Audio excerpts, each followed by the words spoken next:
Hello everyone, this is Jimmy and welcome to episode 9 of Seaopolis.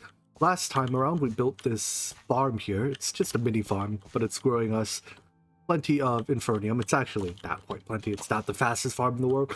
But I've been giving it some thought and I think we're going to have to obviously expand the farm when we get into farming all of the mystical agriculture stuff. And I think it's just too expensive to use pedestals to do all the planting and harvesting. That's because each of the pedestals require this pedestal upgrade base, right, to do anything. And each of these require 8 blocks of zinc, so that's 72 zinc. And I only have like enough for, just about 2 more pedestal upgrades. Secondly, just these very simple pedestal upgrades to like take items out of attached inventories or place items into inventories are effectively as expensive as the functional ones. While you can technically get around these, you can insert into pedestals with this any form of item transport. If you're going to do that, then why use pedestals at all? So I'm thinking we'll leave the bone meal pedestal in, and we'll swap everything else out for the industrial foregoing farming system. There is a planter and a harvester, I think. They have weird names. Let me see if I can find them. I think they're agricult. It's an add-on to industrial foregoing. Here we go. All right, so there's a plant sower and a plant gatherer. The plant gatherer, I believe, does actually break the plant as opposed to just effectively right-clicking them. In previous versions, there's a separate machine called the plant interactor that just right-click them, but no such thing here. So plant gatherer, plant sower. What we can do is set up mini fields for each seed. So each like the iron seed will have 1 or 2 slots dedicated to it. The plant sower can have, of its 8 slots, you can put 1 different plant in each slot, or I guess there's 9 slots. Likewise, the plant gatherer, one gatherer can gather the whole field. All right, so let's go ahead and start working towards making these. The big thing they require is plastic, and I believe there's a quest line that eventually leads us there. So, industrial foregoing. All right. We have to make latex in order to make plastic. Latex is made either from dandelions, vines, or arboreal extractoring trees. Is there a latex producer? There is. No, that's a processing unit. It was called a tree fluid extractor. What is this? Creative fluid tank of... Okay, I guess the tree fluid extractor either no longer exists or something. We'll probably just use an arboreal extractor on, it has to be jungle by the looks of things, to get latex. Memory serves me right, in order for arboreal extractors to work, they have to actually extract from a proper tree, not just a log. Secondly, I don't think they actually damage the log, so this tree would just be good forever. It will, the fact that this light turned on, I assume, oh, there we go, tells me it's working, it's producing latex. Now, I don't know if these things affect these machines, like the ones when we look at the thermal machines, there's the ones that use a machine frame, so like the proper machines, and then these used to be called devices, and maybe they're still called that. I guess they are based on the code name, the unfriendly name. So these devices, they historically have not benefited from this, although the fact that it generated 200 latex in one go seems to imply that it does matter, or it does work. All right, so anyways, this thing produces latex. Next, we have to use that latex to, well, I have to grab a bucket of it. We need a fractioning still to turn it from latex into rubber, 100 millibuckets per. Also, you used to be able to put phytogrow in the arboreal extractor to speed it up. Does it still use fertilizer to boost production? So I assume nothing in JEI mentions it, but yeah, there we go. So that last action, basically every like 30 seconds, I'd say, it completes 1 action.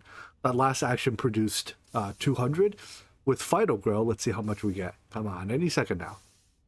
850 up to 1250. So that was double efficiency with phytogrow, and it seems to last a good long time, and I can make this stuff very easily. All right. So let's go ahead and bucket it and then make the next machine in the production line. As I'm getting more used to using refined storage, I have to shout out one of its greatest features. If I look at a recipe and there's items that I'm missing in my storage system, but I know how to autocraft, when I mouse over this plus button, it says control click to request auto crafting. So if I do that, it'll request to craft all the items I'm missing so that the next time I can just pull the items in. I wish it would just pull as much in as it could and then fill in the auto craft when it's done. But like, it's the next best thing, right? It makes it so much easier to craft one-offs that use items that are auto crafted. It just saves a lot of time. Anyways, our fractioning still is now turning it into rubber. Let's give it, I did give it a basic upgrade. That'll do.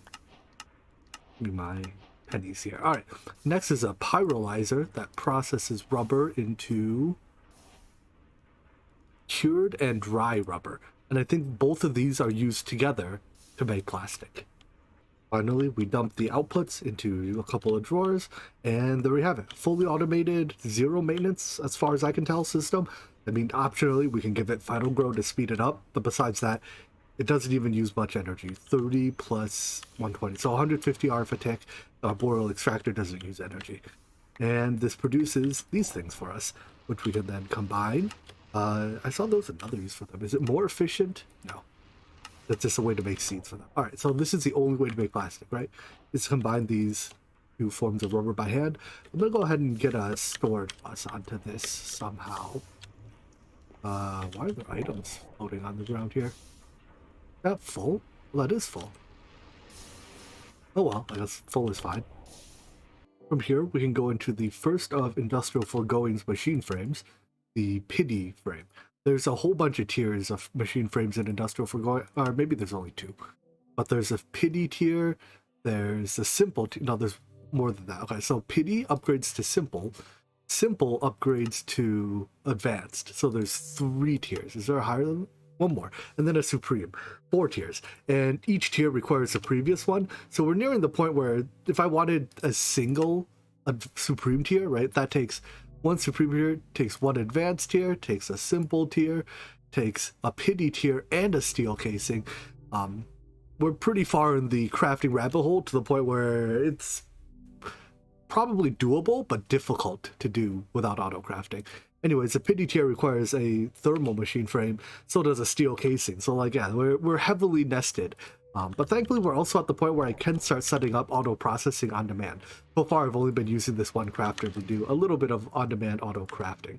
But we're, nearing the limit of what auto crafting can do. Still, in fact, it's already yelling at me. It doesn't know how to make plastic or bronze gears. Having just talked about all the other tiers of machine frames, though, we actually only need the pity one for now. So I'll make a plant gatherer and a plant sower. The size of my farm is dictated by the size of my bone mealing upgrade here. So it's 11 by 11, and thus I have this layout here. The speed of the plant gatherer and plant sower are dependent on how large an area you have them operate on. That one's clearly not facing the right way either. So I want to try to make it such that no individual machine is too horribly overloaded. So let's first of all try to get you placed right. Is that right? There we go. Next up, now that I have everything in place, I do need the range upgrades for the planting machines. By default, these only affect one block there, and then this one affects the one block above it. So that obviously is going to need to be upgraded. To make those upgrades, I believe I need to make the next machine in Industrial Foregoing. So specifically, I want to increase the radius of each of these machines by 2. So I want this one, add-on range 2. Yeah, that's made in the dissolution chamber. So let's go ahead and make ourselves one of these. The dissolution chamber is an absolute pain in the butt to automate or to use by hand. So we're going to automate it. It does need a steady supply of latex. So I'm going to siphon some of the latex, I think, off of this. Well, actually, I can just add a second arboreal extractor. This arboreal extractor will be dedicated to running this rubber system, and then I'll add a second one that's providing latex for other uses. Separate arboreal extractor, as I mentioned, dumps its latex into the tank. It's connected via a external storage. In refined storage, the external storage device can handle both items and fluids, just switch its modes in between. It's partitioned to just latex, and it'll hold 32 buckets of it. Great. Now that I have that, we should be able to make ourselves the dissolution chamber. In that, and I think there should be no matter at all. craft me the things, and I need buckets. I think I know how to craft those quite yet. 8 buckets should do. And bam, I love auto crafting. All right, so this machine takes up to 8 different item inputs, up to 1 fluid input, and produces outputs. It has a whole bunch of different recipes, and I think almost all of them use the same fluid. Is there a way to pull up its recipes? Well, there's 2 types of fluids that get used today. So 23 pages, 46 recipes. Most of them use latex, although I think a small handful use pink slime. In fact, I'm going to scroll through this. If it's only latex and pink slime, what I'll probably do is just passively stock the machine with the appropriate fluids. If it goes beyond that, there's ether glass for something.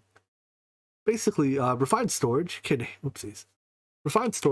handle fluids as part of on-demand crafting. So I could just choose to dump fluids into here on demand as we craft. Oh, something uses essence. Oh, we can make EXP bottles soon. That's actually a pretty big deal. But in a previous version on Minecraft 1.15, refined storage, that's a fancy trident. Refined storage had some issues with on-demand crafting with the fluid dumping. It would sometimes end up with the fluid from one recipe and the items from another recipe and end up jammed. There's enough different fluids that I see here that I don't really want to use one machine for each. Let's try doing it all on demand, including the fluid, and just see how it works out. So for this, I'm going to need a crafter. I have a spare already, and then we'll encode the recipe as a processing recipe to include the liquid latex. Does refined storage not do? Oh, there we go. Okay. So yeah, so does items and fluids. It's just they're on 2 different tabs. But if I save this, you'll see that this includes both the items and the fluids in the on-demand crafting, which is really cool. That's one feature that Applied Energistics needs to get with the times on. So point your crafter at the machine, and then this still doesn't have proper blocking mode. We're going to try to see if it works on ignore mode. Basically, is the machine smart?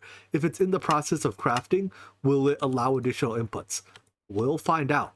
Let's try to request. Let me double check this recipe, make sure I actually. No, those are basic glass paints. Good. Let's go ahead and plug it in. A step that I skip way too often.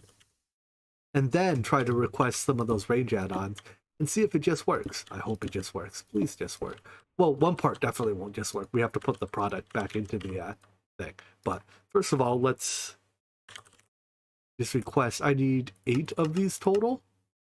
So I don't quite have enough fluid yet. All right, let's start with 4. No, I have 2 point. I need more. Require more fluid. Hurry up, you. For now, we can just request 2 to see if it jams. And oh, I guess this took up every item slot, so it doesn't have room left to jam itself with. Well, I mean, it works if it takes up every item slot, right? So this crafts the output item, and then we just have to send the output back into there. Let's use the quiet pipe. The item pipe for that. So just like that, and then configure U to extract.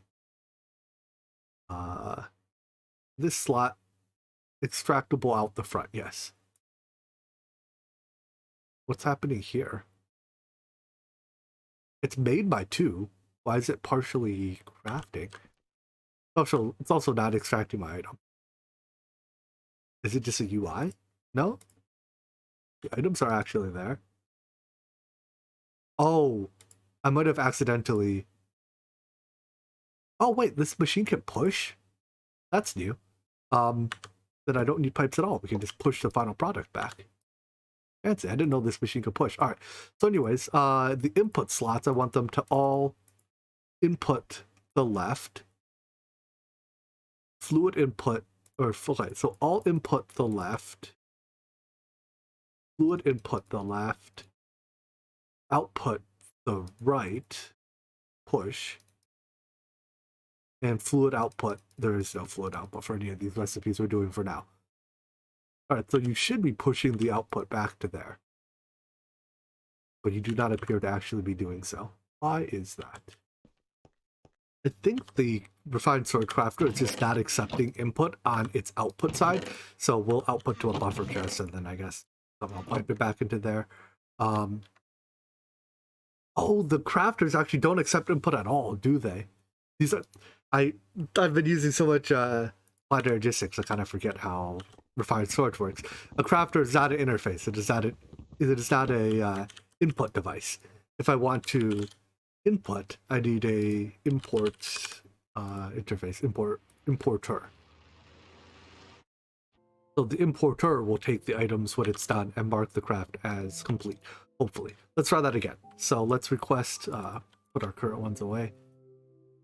Range add-ons. How do you, I forget how you, I guess, shift click? I did control shift. Is it control click or is it shift click? No, it's control shift click. Okay. Slightly different ways between mods to do the same thing, but that's how you request it to craft more. Why do you have them? Make 2. So it has all the bits, do the thing. It should dump them into here. Start crafting. I made a crafting monitor to monitor its crafting status. And I did run into this problem on the last one as well. I was hoping it would fix itself. Oh wait, no. It said machine didn't accept item. Oh, I guess it didn't accept the second set of items. That makes sense. But it's saying scheduled while the craft is running, which is a little bit strange. But I guess that's just different terminology between the two mods. So there we go. We have our auto processing in the dissolution chamber, which is a real pain in the butt to do by hand. So to make the last 4, I need another couple buckets, which our thing is producing slowly but surely. For now, I'll just set up 2 of these. So the range upgrade goes in here. I just want to make sure that is the right size. Yep, exactly covers its plot. And another one goes into here. Likewise, show working area. Perfect. So I'm going to take this one plot and turn it completely, dedicate it completely to Infernium, because it is by far the resource we will use the most of. So if the plant sower can do up to 9 different plants, but if I put the same seed in all 9 slots, then it'll plant that same seed in all of them. So cover it up with dirt. There's no reason it can't use the slot that's right above it. I don't recall. I think it does hoe its own dirt, although because I want to apply the Infernium upgrade to the farmland, I'm going to do it myself. Now it does need power, so we'll probably run, actually let's just get flux points and flux plugs to transfer power around, just so I don't have to run cables underwater all too much. For starters, we need a flux point to, let's see, provides energy. So this is what sends energy. A flux plug, this is what charges our network, and optionally a flux controller. The controller is nice to have because it'll allow us to charge our inventory wirelessly. The controller can go literally anywhere. Basically everything in Flux networks is wireless. And then the flux provides energy. So the flux plug has to go somewhere on your energy system. How about right here? And I'm just gonna create a network called, make it public for the world, the eventual world download. Put this on that network, and all right, that'll do. So these things can self-trunk limit or self-trunk load. I almost always disable the limit, although we're not going to be bumping up against that limit anytime soon. Next, with this thing, we can set it on the same controller and then apply wireless charging to our hotbar. Enable wireless supply. And let's not create network. There we go. Our wireless crafting grid is automatically charged. This can do it interdimensionally, basically across any distance. Just a great thing. So yeah, it's keeping our inventory charged. It's also trying to charge the configurator here. As you can see, that's charging slowly. All around, it's a nice thing. I'm actually going to also enable charging on my equipment armor slots. I'll turn curios on too, I guess. That'll also enable charging of my jetpack. So our jetpack will now charge automatically. That's why Flux Networks is great. It can wirelessly charge your stuff. All right. Now I need the flux point, and we'll use that to power everything else. So, I guess we'll place it here for now. The same network, and plug it in. I have universal cables left.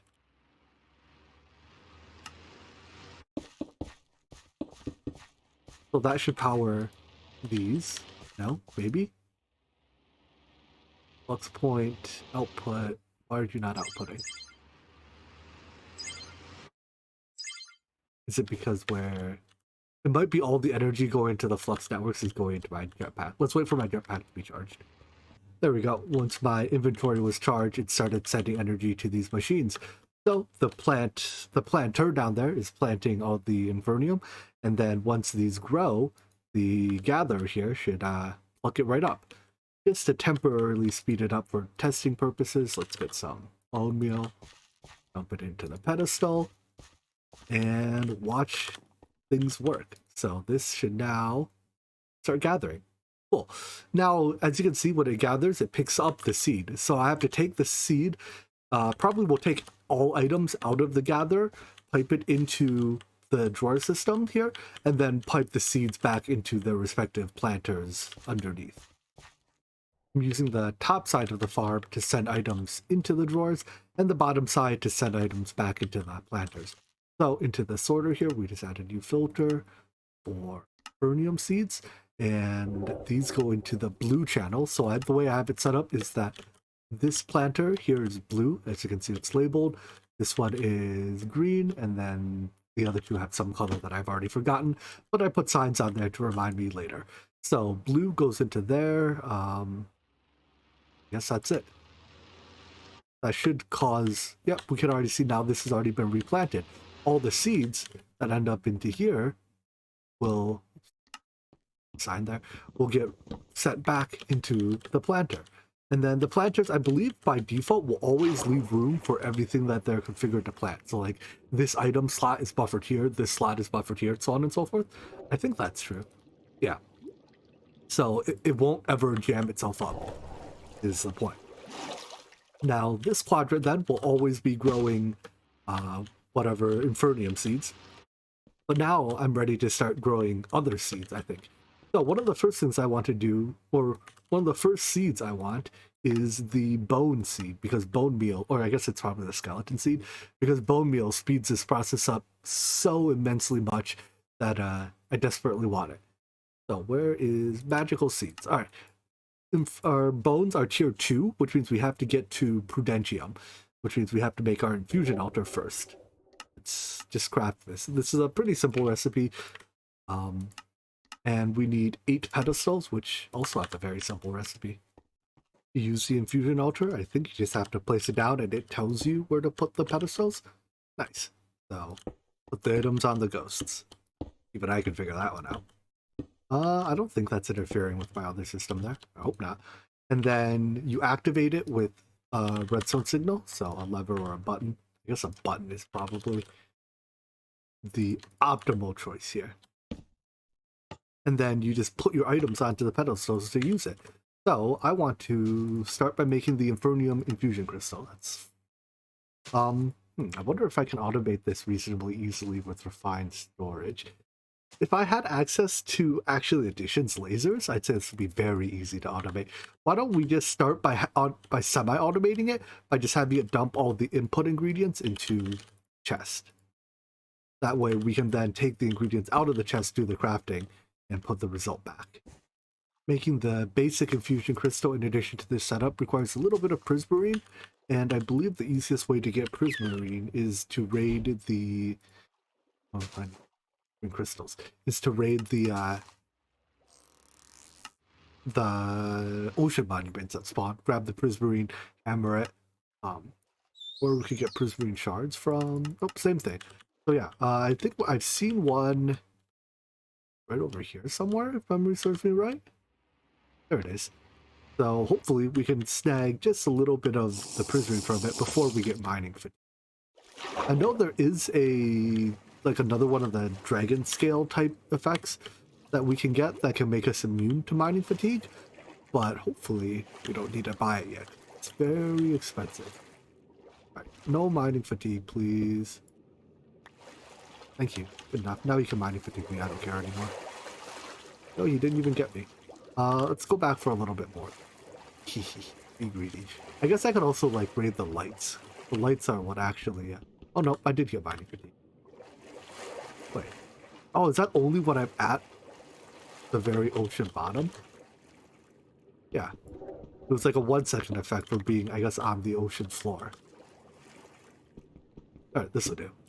I'll try to snag some bricks too, just in case we need the bricks for something. Alright. Free stuff. I'm out of here. It's been a while since I've had to hammer something by hand. Got the automation taking care of that for some time, but I don't think we need so many prismarine crystals that I need to set up an automation system for this, so we'll just do it by hand once. Anyways, now we should be able to make the infusion crystal. So that should dump all the materials into here, and then I just manually have to place them onto the right slots of the altar. I don't think the altar is shaped. I think it just needs the right items on it, but I could be wrong. Let's find out. And go. Yeah, it's that shaped. So then it does its thing, yada yada yada, and then bam. Now we can craft prudentium essence out of this. Let's just upgrading essences. And then with this, we can make tier 2 crafting seeds. I guess we have to make... Oh, do we not do that anymore? What exactly is skeleton seed? Oh, skeletons are tier 3. Oh, okay. So we need... Start with this seed. Make a few of those. Upgrade them to solium. Do I have solium? It comes from sifting, right? Excellent. And then I just need soul jars with skeletons in. How does that work? I assume we just like hit a skeleton.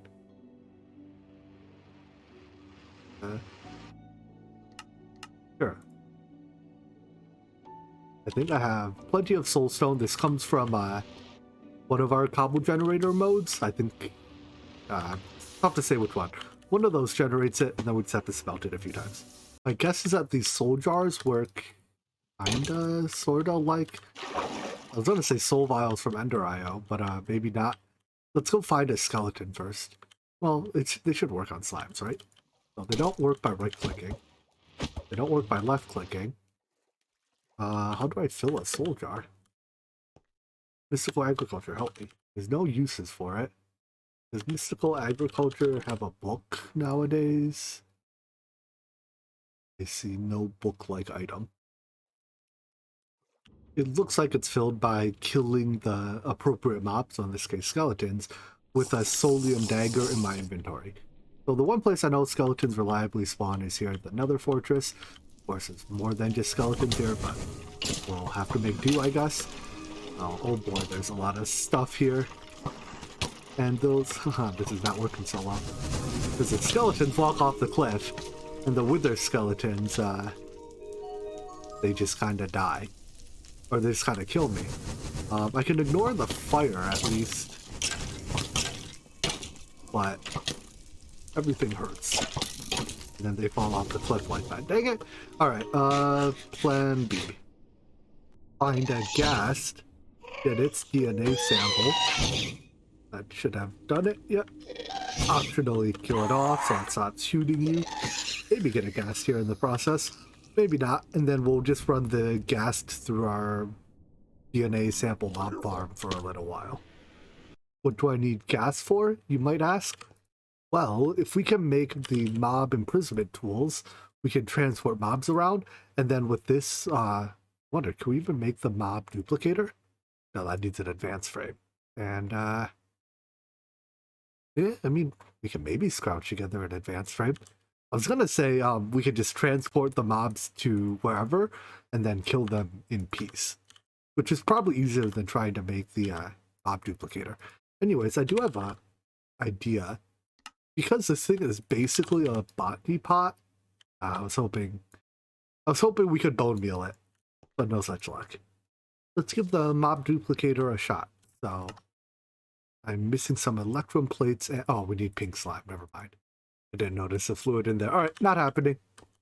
While this does seem to work, I was kind of hoping that it would fill every soul jar in my inventory at the same time. Oh, that probably put with their skeleton. Yeah, into one of my soldiers. I mean, I guess I could keep it. We'll eventually need that as well. But it's kind of painfully slow. Maybe I can just go on a killing spree, killing every... Oh my gosh, they hurt so bad! Why did they hurt so bad? I'm even immune to wither! Jeez. And I'm not even on a high difficulty, I think. What am I? No, I'm on hard. That probably explains why they hurt so bad. Alright, whatever. I just had to kill a bunch of stuff. I wonder if I can kill them with a bow and arrow. If I just have, like, the dagger in my offhand. This does appear to work. I can kill them with the bow, which is much easier.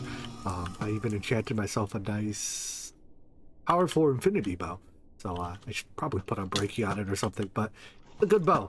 And we can use it to kill... I think as long as I have the dagger in my offhand, the kills count. Or as long as I have the dagger in my main hand. So I have the bow in my offhand, dagger in main hand. And filling up my jars. So I'm going to try to fill up the blaze, wither skeleton, and regular skeleton one. Blaze will probably be the easiest just because of how many blazes there are. But I need 4 jars of each in order to use to make the seed.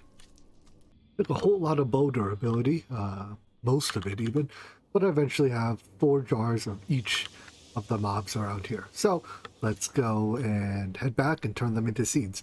I think some of these, like the blaze and wither skeleton, are too high tier for me to turn into seeds right at this very moment, but just the fact that we have the mob killing done should help later.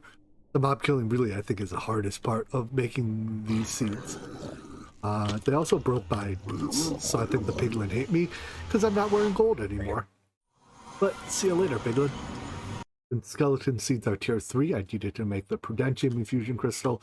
All these, excuse me, all these infusion crystals are actually not that difficult to make. They just use a block of the previous thing. At some point, we can make the master infusion crystal, but it's a couple tiers away. Once we get to the master tier, though, I mean, it uses 4 blocks of insanium, but the master infusion crystal is unlimited usage, and it definitely makes this whole process a little bit easier. But I need 4 chromium, I believe. That's a quest, and then yep. So give me these items and this seed. So let's just craft it with this. Because crafting these seeds is a one-off thing, you know, I'll probably only craft this seed once. We don't need to put an auto-crafting recipe in for it. And go. Nice. So this should give us a set of skeleton seeds. Very good. And then I will plant maybe half of this field with skeleton. Skeleton is one of the ones we're going to use a lot of just because of how much bone meal we're going to consume powering that pedestal, I think. We can always mix it up later, but... So that plants it. This harvests it when it gets grown. And as we get additional skeleton seeds, that's on the green channel, we can add... I forget. Does it take ghost items? It does. Nice. On the green channel... So any additional skeleton seeds we get, I definitely need some drawers for that as well. Oh, no iron. Always out of iron. I guess iron seeds is probably a good next thing to do. But add drawers here for skeleton seeds and skeleton essence.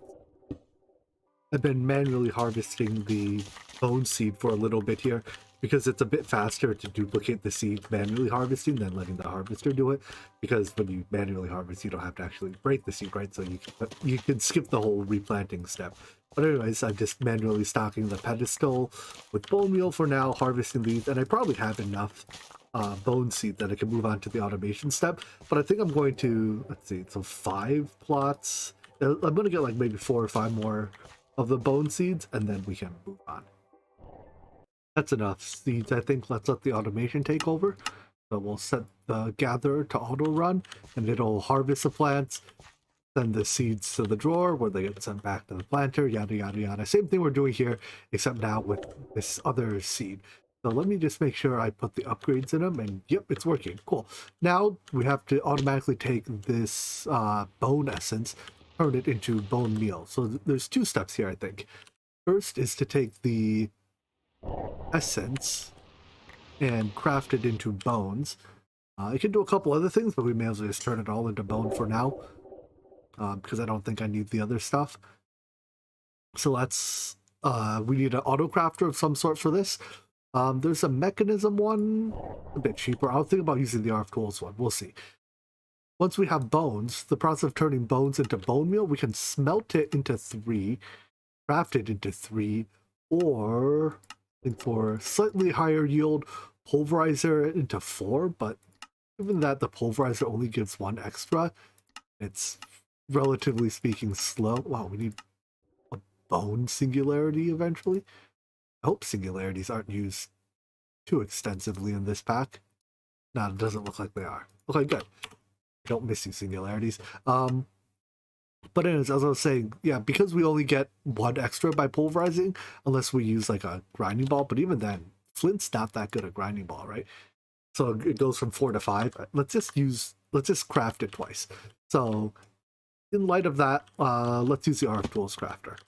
The RF Tools crafter, though, requires the RF Tools machine frame, and I believe we can make those now. Those are simple frames, but now that we have our dissolution chamber and all this jazz, we can make simple frames, right? Yeah, we're just missing some plates. I think made the RF Tools crafter. I went to tier 3 because tier 3 is just as expensive as the tier 1, and it holds more recipes. So make bones, make bone meal. The bone essence, skeleton essence comes from the drawers. They get piped into here. The bone meal then gets piped through the logistical sorter into the pedestal. So this is what I meant by you can insert into pedestals using any form of item transport. You don't have to use the pedestals built-in item transport, although you kind of lose some of the cool factor doing it this way, but whatever. The downside about using the logistical sorters and all this jazz is that there is travel time in these pipes. I've upgraded them to advanced to reduce the travel time, but there still is some. But yeah, now our plants are planting. I noticed that this is using all the slots. That might just be because there's nothing else scheduled in the other slots, so it's like, well, may as well plant the bone meal there. But yeah, we have our first few seeds planted. So why don't we wrap up here for today with our seed automation coming along, smoothly. We'll come back next time and expand on this, add, iron, gold, whatever, all the other resource seeds that we need, especially iron. I desperately need iron. How much iron do I have left right now? 136 ingots and 10 ores worth. So yeah, not much iron left, but we're now nearing the point when we can almost have infinite resources. All right, so anyways, that's it for today. I hope you guys enjoyed this video. Hope to see you in the next one. Take care. Bye-bye.